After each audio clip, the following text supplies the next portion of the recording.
오늘 설교 말씀의 제목은 더 깊어지는 갈등의 고리입니다. 자, 우선 말씀의 배경을 보면 이 다윗의 첫째 아들 암논이 이 압살롬에게 암살이 되어서 이제 결국에는 예루살렘을 땅을 떠나서 이 구슬 땅이다라고 하는 것으로 한 3년 정도 망명 생활을 했습니다. 자, 근데 오늘 사무엘하 14장 1절은 이렇게 시작이 되고 있어요. 스루야의 아들 요압이 왕의 마음이 압살롬에게 향하는 줄 알고. 그러니까 이 군대 장관이었던 요압이 가만히 지켜보니까 이 다윗의 마음이 압살롬에게 향해 있는 걸 알았어요. 근데 이것은요, 두 가지 좀 해석을 갖고 있습니다. 첫 번째 해석은 뭐냐면 이제 첫째 아들이 죽고 나서 둘째 아들에 대한 그리움일 수도 있고, 그래도 향했다라는 표현을 썼습니다. 또 두 번째 표현은 뭐냐면 여전히 그 압살롬을 향해서 분노와 적개심과 미움의 마음이 향했다라고도 이제 볼 수가 있습니다. 왜냐하면 용서가 되지가 않으니까요. 자, 어찌됐든 간에 이 군대 장관 요압이 이 모든 상황들을 종합적으로 봤을 때 이대로 가만히 내버려뒀다가는 좋을 일이 하나도 없습니다. 가만히 소문을 들어보니까 이 압살롬은 구슬 땅에서 반역을 준비하고 있는 거예요. 또 그러면 결국에는 아버지와 아들과의 전쟁, 이 내전이 또 벌어지는 것 아니겠습니까? 그래서 이 압살롬이 이 다윗을 정말 죽으면 죽으리라는 마음으로 설득시켜요. 설득을 시킵니다. 14장에 보면 그래도 어떻게 되는지 이 압살롬을 예루살렘으로 데리고 오게 하였습니다. 자, 여기까지는 아무런 문제가 없습니다. 근데 문제는 뭐냐면 압살롬이 돌아왔을 때 다윗의 마음이 또 갑자기 얼굴을 보니까 마음이 또 불편해지고 힘들어진 거예요. 그래도 어떻게 하느냐? 왕궁으로 출입하는 걸 일절 금하게 했고 그냥 그 집에서 너는 평생 내 얼굴 보지 마라.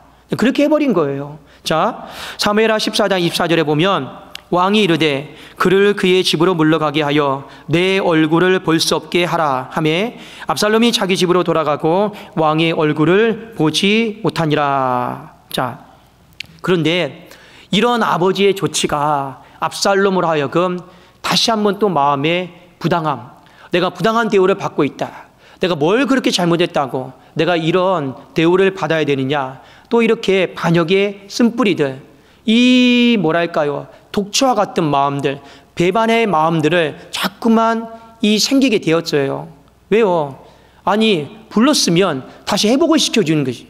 근데 불러놓고 와놓고 거의 가택연금이나 다름없는 이 상황 가운데 몰아넣으니 당연히 압살롬의 마음 가운데는 차라리 저 몸 땅에서 내 마음대로 자유롭게 살련다, 이런 마음 아니겠습니까?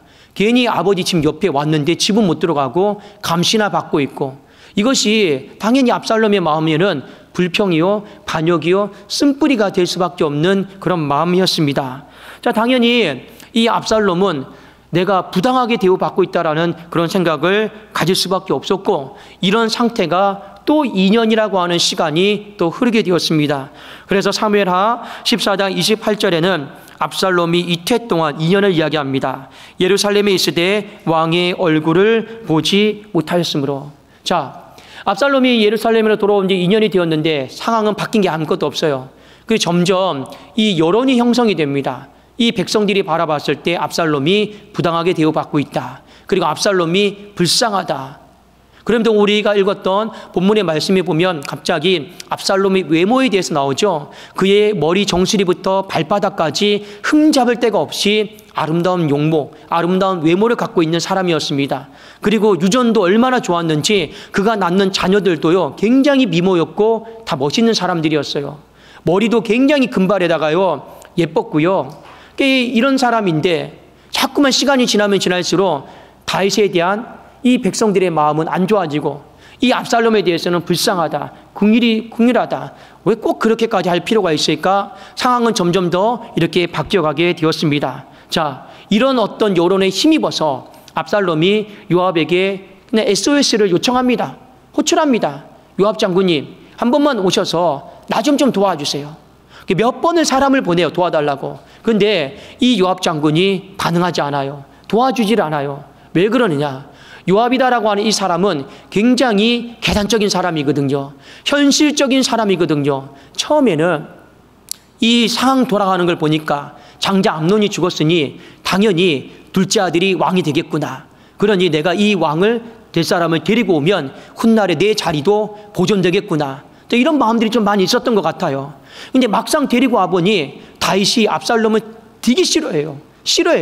그러니까 이거 말 잘못 건넸다가 줄 잘못 섰다가 어떻게 되는 거예요? 내 인생이 훗날을 바라보는 것도 아니고 여기서 끝날 수도 있겠구나. 그래도 어떻게 하는 거예요? 이 요압이 도우려고 했다가 중간에 그냥 손을 떼버립니다. 우리도 그런 경우 많이 있죠. 중재하려고 했다가 내 삶에 조금이라도 불똥이 튈 것 같으면 어떻게 합니까? 손 떼버리는 사람들이 많단 말입니다. 요압이 전형적으로 그랬던 사람이에요. 그런데 오늘 이 상황 속에서 몇 번을 도와달라고 아버지의 얼굴 좀 보게 해달라고 요청을 했는데 거절하니 이 압살롬이 어떻게 하느냐? 오늘 여러분 같이 한번 봅시다. 사무엘하 14장 32절입니다. 사무엘하 14장 32절입니다. 자, 우리 한번 같이 한번 읽어보겠습니다. 이 구절이 참 중요한 구절이에요. 자, 시작. 압살롬이 요압에게 대답하되 내가 일찍이 사람을 네게 보내 너를 이리로 오라고 청한 것은 내가 너를 왕께 보내 아뢰게 하기를 어찌하여 내가 구슬에서 돌아오게 되었나이까. 이때까지 거기에 있는 것이 내게 나으리다 하려 함이로다. 이제는 네가 나로 하여금 왕의 얼굴을 볼 수 있게 하라. 내가 만일 제가 있으면 왕이 나를 죽이시는 것이 옳으니라 하는지라. 압살롬이 이 요압에게 굉장히 떳떳하게 당당하게 이야기를 합니다. 내가 만일 죽을 죄인이라면 왕께서 나를 죽여도 좋다라는 거예요. 자, 이 말은 어떤 의미일까요? 나는 잘못한 거 없다라는 겁니다. 나는 여전히 떳떳하다라는 거예요. 여러분, 객관적으로 잘못한 것이 없다라는 게 아니에요. 객관적으로 나는 잘못한 것이 없다라는 게 아니에요. 분명히 잘못했죠. 형 죽였으니까요. 그런데 상대적으로 잘못한 것이 없다라는 거예요. 그 상대가 누구입니까? 바로 아버지 다윗입니다. 아버지 다윗의 죄는 뭡니까? 살인죄예요. 아버지 다윗의 죄는 간음죄입니다. 제 목만, 객관적인 것만 두 개예요. 그런데 이 압살롬의 죄는 뭡니까? 살인죄예요. 죄의 어떤 분량에 있어서도 아버지보다 적어요. 죄의 질도 아버지 다윗이 더 나빠요. 아버지는 왜 우리아를 죽였습니까? 간음하려고. 탐심 때문에 우리아를 죽였는데 이 여러분 압살롬은 왜 암논을 죽였습니까? 탐심 때문에 죽인 것도 아니에요. 그 암논이 자기 여동생에 대해서 강간하고 부당한 대우를 했으니까 그거에 대해서 어떤 조치도 취해지지 않으니까 분노하는 마음으로 기다리다가 죽인 거란 말입니다. 이 다윗의 죄와 이 압살롬의 죄를 봤을 때 본인이 상대적으로 봤을 때 나는 잘못한 게 없다라는 거예요. 나는 정의롭고 나는 부당하게 지금 대우받고 있다. 지금 그 얘기하고 있는 거예요. 그래도 오늘 말씀 바로 그겁니다. 만일 제가 있으면 왕이 나를 죽이신 것이 옳은데 한번 죽일 수 있으면 죽여보라라는 거예요. 못 죽일걸요? 바로 그런 뜻입니다. 그렇게 지금 오늘 당당한 거예요. 그러니 이런 모습으로 여러분 구슬 땅에서 예루살렘으로 오니 아버지가 궁전에 드리겠습니까? 안 드리겠습니까? 안 드리는 거예요. 꼴 보기 싫으니까 어떻게 하는 거예요? 가택연금 시키는 거예요. 그냥 거기서 네 먹고 살아라 이렇게 해버리는 겁니다.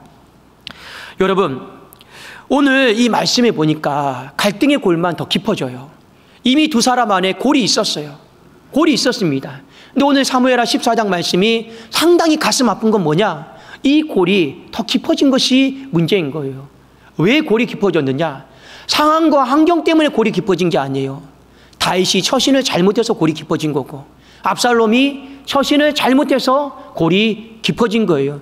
사람 때문에 골이 깊어진 거지 상황과 환경 때문에 골이 깊어진 상황은 아니다라고 하는 것입니다. 두 사람이 조금만 더 신앙인으로 믿음의 모습으로 조금만 더 서로 처신만 잘했더라도 이렇게 골이 여러분 깊어지지 않아요. 뒤에 사무엘하 15장에 가면 이제 이 집은 완전히 풍비박산 납니다. 이 오늘 골이 깊어짐을 통해서요. 자, 그러면 오늘 말씀을 통해서 다윗의 허물은 무엇일까요? 압살롬의 허물은 무엇일까요? 그리고 이 허물이 우리 인생사를 살아가면서 다윗과 압살롬에게만 해당되는 게 아닙니다. 우리 모두에게도 본질적으로 반복적으로 해당될 수 있는 허물이 될 수 있음을 기억하고 저나 여러분들이 골이 더 깊어지게 만드는 사람 되지 않고 이 골을 메울 수 있는 사람 되기를 주님의 이름으로 축원합니다. 자, 먼저 이 다윗의 허물입니다. 다윗의 허물은 딱 하나예요. 방치방관이에요. 방치방관입니다. 방치는 여러분 뭡니까? 내버려 둬버리는 거예요. 내버려 두는 거예요. 방치입니다. 방관은 뭡니까? 어떤 일에 내가 직접 나서지 않아요. 곁에서 보기만 하는 거예요. 다윗의 모습이 똑같죠? 지금 다윗이 직접 나서는 게 뭐가 있어요?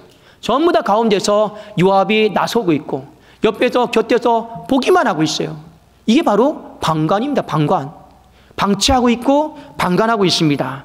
지금 여러분 예루살렘으로 데리고 왔어요. 2년 동안 또 방치하고 또 방관하고 있어요. 과거는 여러분 그렇다 쳐도 데리고 왔으면 달라져야죠. 왜 또 방치하고 왜 또 방관합니까? 이것이 압살롬을 하여금 그의 자녀로 하여금 더 반발심을 갖게 만들었어요. 더 분노하게 만들었고 더 화나게 만든 거죠.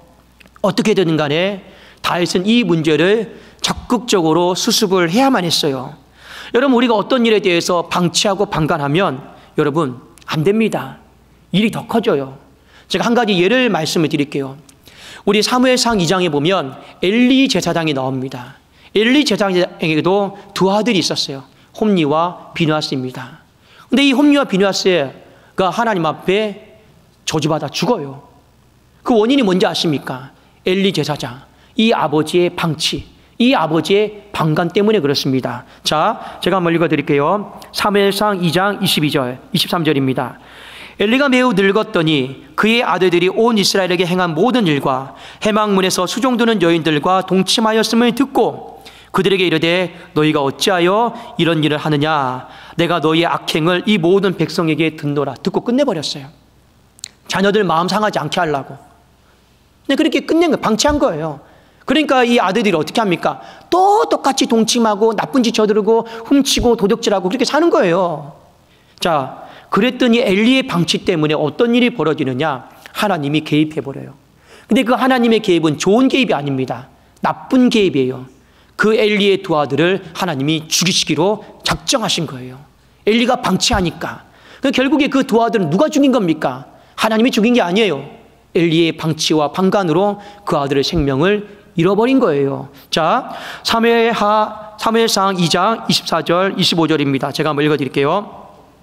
내 아들들아 그리하지 말라. 내게 들리는 소문이 좋지 아니하니라. 너희가 여호와의 백성으로 범죄하게 하는도다. 사람이 사람에게 범죄하며 하나님이 심판하시려니와 만일 사람이 여호와께 범죄하면 누가 그를 위하여 간구하겠느냐 하되 그들이 자기 아버지의 말을 듣지 아니하였으니 아버지의 말을요 가볍게 들은 거예요. 아버지의 충고가 따끔하지 않았습니다. 이는 여호와께서 그들을 죽이기로 뜻하셨음이더라. 이렇게 되어 있습니다. 여러분 방치하고 방관하면 하나님이 안 좋게 개입을 합니다. 이것뿐만 아니라 오늘 본문 말씀에도 보니 이 압살롬은 방치하니까 어떻게 하는 겁니까? 이 압살롬이 불질러 버리잖아요.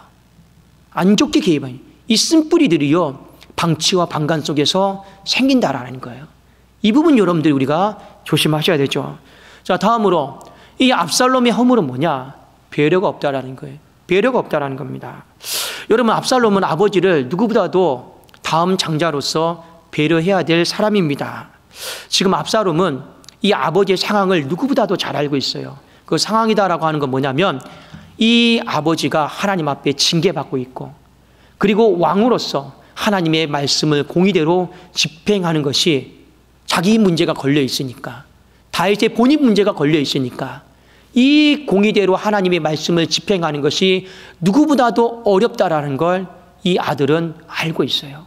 그러니까 아버지는 이러지도 저러지도 못해요. 공의를 가지고 다른 백성들의 죄를 집행하게 되면 사람들이 그럴 거잖아요. 당신의 죄는요. 이거 집행을 안 하자니 나라가 엉망이 돼버리고 이러지도 저러지도 못하는 상황을 누가 가장 잘 알고 있습니까? 가족으로서 가장 가까이 있는 이 아들이 알고 있거든요.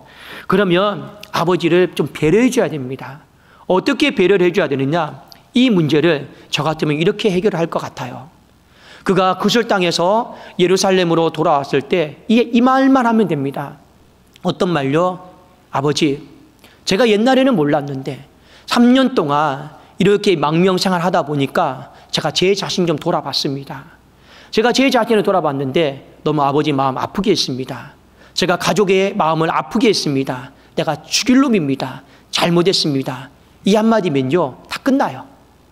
이 한마디면 다윗이 이 압살롬을 죽이겠습니까? 안 죽이겠습니까? 못 죽여요. 못 죽인다고 해도 백성들이 아니 왜 안 죽였냐라고 말하기가요 아름다운 일이다라고, 참 두 부자가 신앙 안에서 훈훈하다고 이렇게 얘기하겠죠. 그걸 여러분 다윗에게 왜 공의대로 집행하지 않았냐고 그렇게 돌 던질 사람은 아무도 없습니다. 그런데 아버지에 대한 배려가 없어요. 아버지의 약점을 가지고 이용하는 거죠. 이러면 이 말이에요. 내가 죽을 죄인이라면 왕께서 이제 나를 죽여도 좋습니다. 이건 뭐예요? 아버지도 똑같이 죄를 범했으면서 누가 누구에게 뭐라고 합니까? 이 말이거든요. 이 배려가 없는 말이죠.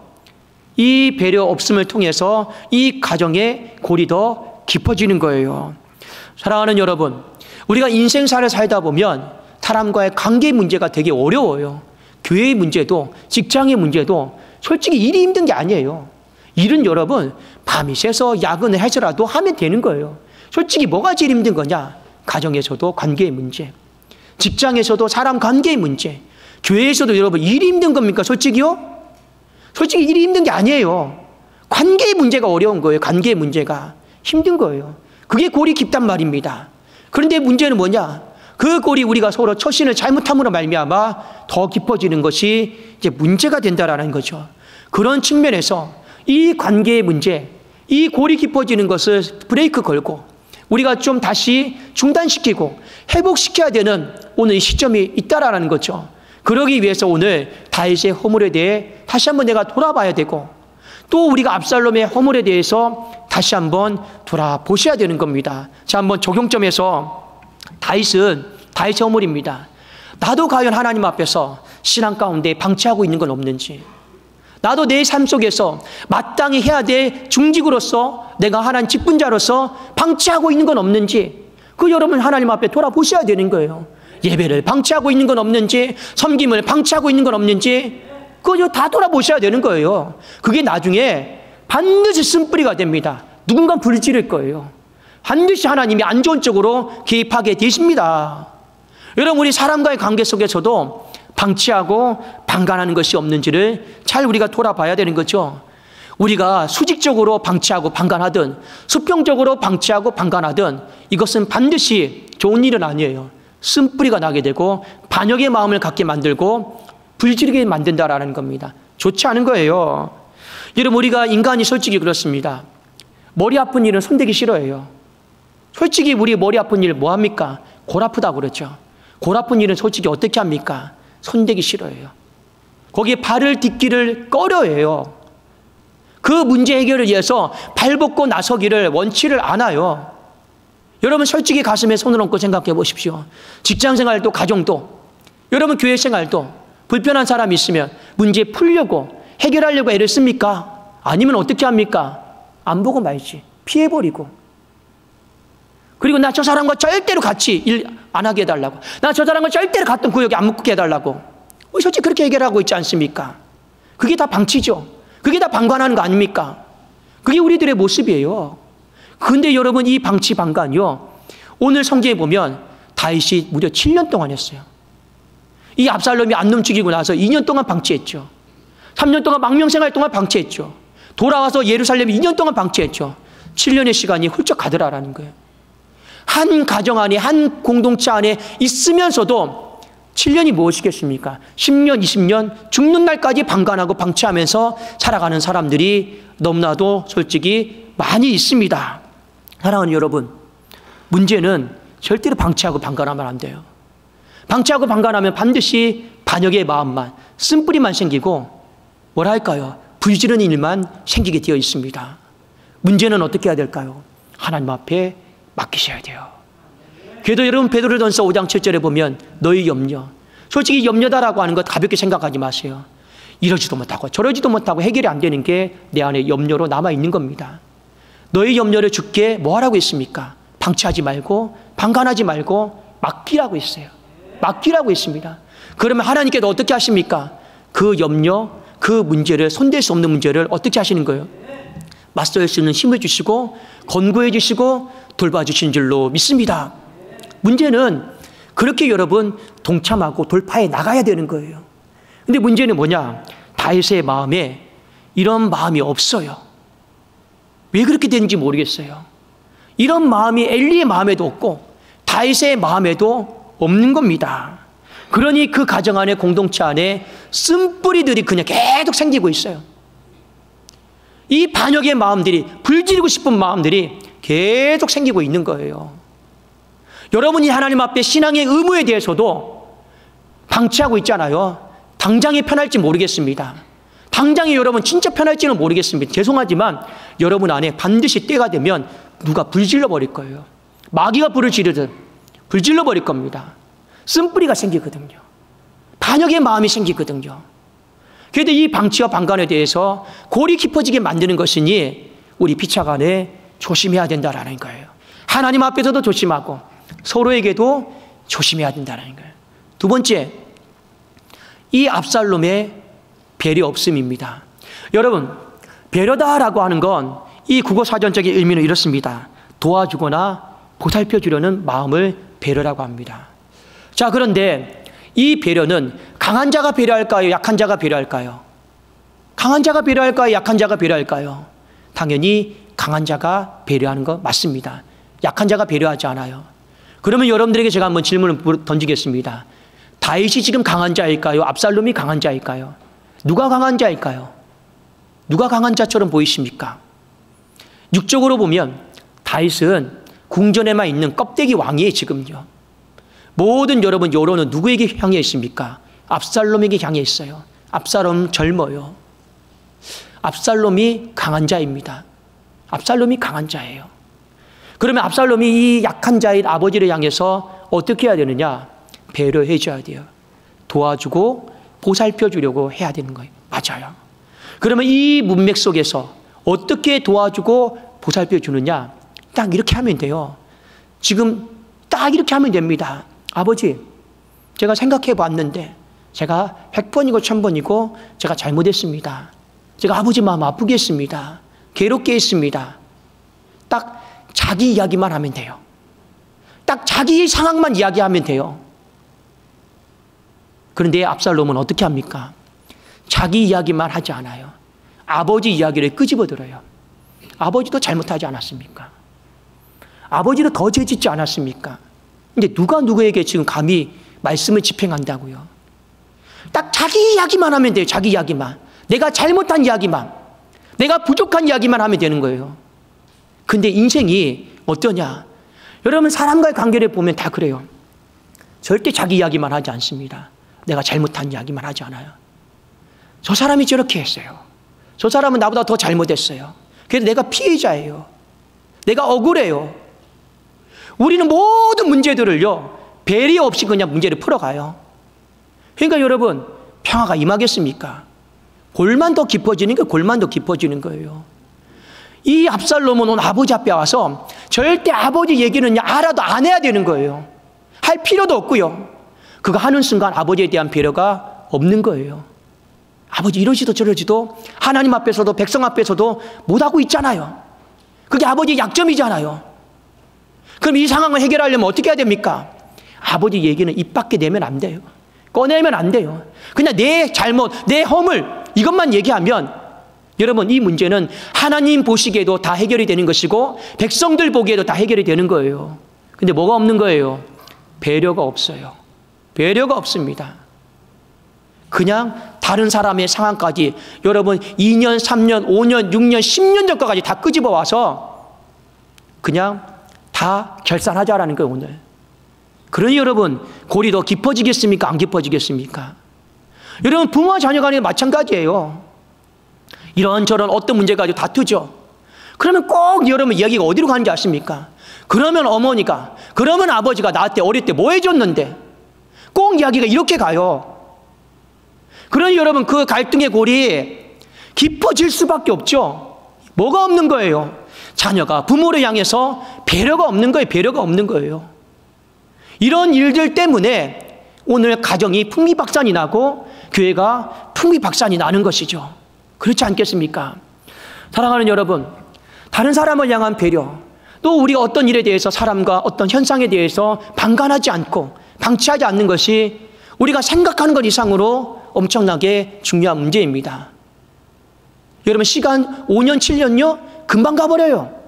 10년 금방 가버려요. 20년 금방 갈 거예요. 그런데 그렇게 가다가 반드시 마귀가 불지릅니다. 반드시 하나님께서 안 좋은 쪽으로 개입하십니다. 그러면서 공동체와 교회와 가정은, 내 신앙은 다 망하게 되어 있는 거죠. 사랑하는 여러분, 주님이 우리의 죄의 문제에 대해서, 솔직히 이 죄의 문제는 손댈 수 없는 문제예요. 그런데 어떻게 하셨습니까? 하나님의 세상을 이처럼 사랑하사 독생자를 이 땅에 보내주셨어요. 방치하고 방관하지 않았어요. 어떻게 하신 거예요? 동참하셨어요. 발벗고 나섰어요. 그래도 그 문제가 더 깊은 골이 되지 않도록 하셨습니다. 그래도 우리는요, 하나님 때문에, 주님 때문에 골이 더 깊어진 게 아니고 평화를 누리게 되었어요. 지금 우리 주님께서 하나님 보좌 우편에 계십니다. 어떤 모습으로 계십니까? 대제사장으로 기도하는 모습으로 계십니다. 근데 어떻게 기도하고 계실까요? 우리를 위해서 계속 배려하면서 기도하고 있어요. 배려하면서 기도하고 있습니다. 예수님이 말씀하셨죠. 시몬아, 시몬아, 사탄이 밀가부를 타면서 네 믿음이 떨어지도록 하는데 나는 네 믿음이 떨어지지 않도록 나는 기도하고 있다. 그게 주님의 기도죠. 만약 주님의 그 배려 있는 기도가 없었더라면 우리는 늘 사탄이 우리에게 참수하고 고발할 겁니다. 나쁜 놈, 가식적인 생각, 위선자, 네가 어떻게 목사이면서, 어떻게 중직이면서 늘 이 고소와 참소 속에서 시달릴 거예요. 그런데 주님은 하나님 앞에 그렇게 기도하지 않습니다. 불쌍히 여겨달라고, 연약해서 그런 거라고, 내가 기도하지 못해서 그런 거라고, 계속 우리의 연약감을 동정하시고 배려하시면서 기도해요. 여전히 우리는 하나님의 동참, 방치와 방관이 아닌 하나님의 적극적인 개입, 여전히 우리는 하나님의 배려를 받고 그 생명 가운데, 은혜 가운데 살아가고 있습니다.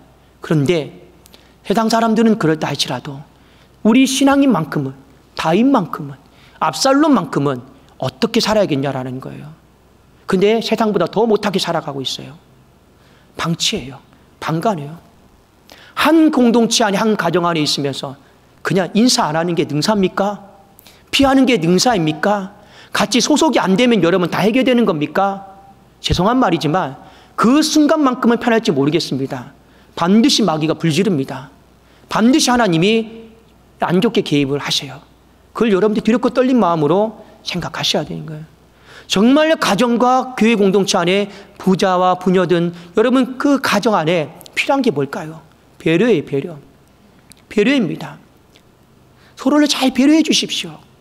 그 배려다라고 하는 건 단순히 도와주고 단순히 보살펴주는 이 육신적인 배려를 이야기하는 게 아니에요. 인간 관계 속에도 가장 안 되는 거, 상대방의 허물을 끄집어 들고 오는 거. 상대방의 허물을요 5년, 6년, 10년, 여러분 20년 전까지 다 끄집어 들어와서 이러지도 저러지도 못하게 만들어버리는 거. 그것이 여러분 우리 안에 배려가 없어요. 배려가 없는 거예요. 그래도 오늘 여러분 이 사단이 벌어지는 겁니다. 참 희한하죠. 오늘 사무엘하 14장 마지막 절에는 갑작스럽게 그냥 서로 화해하는 걸로 마칩니다. 근데 이 화해가 진실한 화해가 아니에요. 요압이 이 다윗에게 정말로 찾아가요. 왕이 큰일 났다고. 뭐가 큰일 났냐? 여러분 그 압살롬이 미쳤다고. 여러분 이런 표현 써도 죄송하지만 또라이라고. 지금 내 밭에 불을 질렀는데 왕이요, 이거 이대로 또 방치하다가 방관하다가 궁전에까지 불지를 인간입니다. 어떻게 하면 좋겠습니까? 그러니까 여러분 다윗이 어떻게 하는 게 무서우니까 데리고 오라고. 그러니까 오늘 갑자기 여러분 마지막 절에 그냥 화해하고 마쳤습니다. 근데 이 화해가 여러분 진짜 화해일까요? 껍데기뿐인 화해잖아요. 그냥 모양새만 있는 화해잖아요. 우리의 신앙이, 우리가 신앙인으로서 왜 이런 화해밖에 못 만들어내느냐라는 거예요. 사랑하는 여러분, 다시 한번 과거의 일은 다 과거의 일이지만 오늘부터라도 여러분 사람이 인생 살면서 골이 어떻게 없을 수가 있겠습니까? 당연히 있죠. 엄마와 딸 간에도 골이 있을 수 있고, 부부 간에도 골이 있을 수 있고, 목자와 양 간에도 골이 있을 수 있고, 성도 간에도 골이 있을 수 있어요. 없다라고 말하면 그건 다 거짓말입니다. 그러나 최소한 우리는 그 골이 더 깊어지지 않도록 해야 되는 것이 신앙인의 책무요, 신앙인의 올바른 자세인 줄로 믿습니다. 최소한 우리는 이 골을 메워서 뭐로 만들어야 되는 거예요? 평화로 바꿔야 될 사람 아니겠습니까? 우리가 그것도 안 되는데 어떻게 나가서 복음을 전할 수 있겠냐라는 거예요. 그것도 안 되면서 어떻게 나가서 평화의 복음을 전할 수 있겠냐라는 거예요.